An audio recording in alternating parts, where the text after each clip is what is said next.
You know those spastic, full-body twitches you get sometimes when you're almost asleep and your muscles want to play a practical joke on your brain? You startle wide awake and immediately get pissed at your nervous system, wondering what the hell that was all about. I've caught myself talking to it before. "Damn it, dude!" Yes, I call my nervous system Dude, and the Dude abides.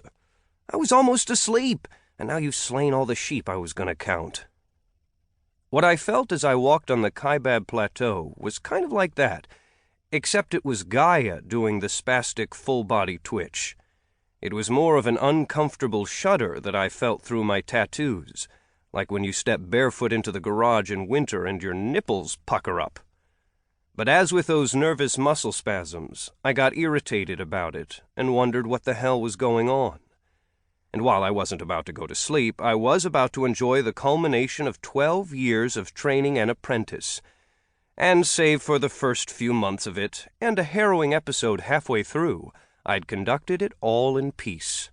Granuaile was finally ready to become a full druid, and we'd been searching for a place to bind her to the earth when I felt the tremor.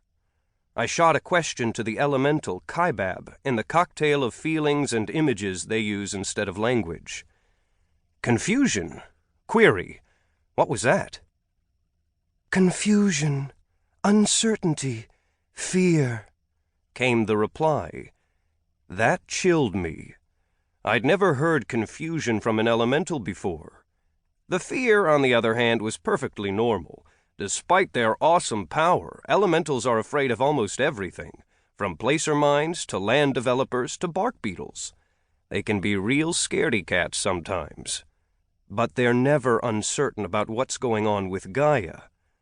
Stopping in my tracks and causing Granuaile and Oberon to turn and look at me quizzically, I asked Kaibab what there was to fear. "Plane across ocean. Early death. Burning, burning, burning." Well, that confused me too. Kaibab wasn't talking about an airplane.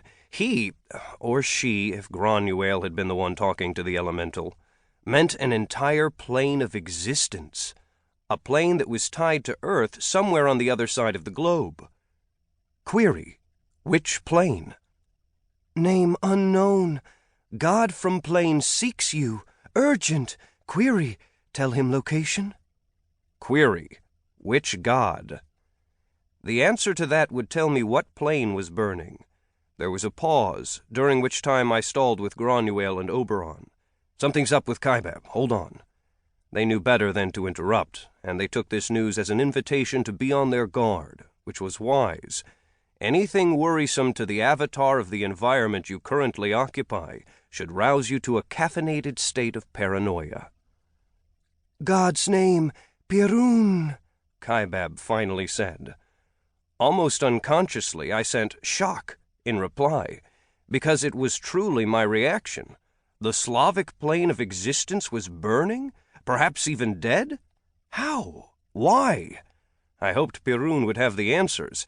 If he sought me in hopes that I had them, we'd both be disappointed. "Yes, tell Pirun location." I'd also like to know how Pirun even knew to ask for me. Did someone tell him I'd faked my death 12 years ago? There was another pause, during which I filled in Granuaile and Oberon. Thanks to immortality, they hadn't aged any more than I had. "Hey, isn't Pirun that hairy guy you told me about, who can turn into an eagle?" Oberon asked. "Yep, that's the one."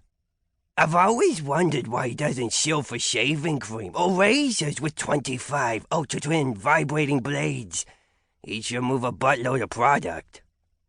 I don't know why, but perhaps you'll get a chance to ask him.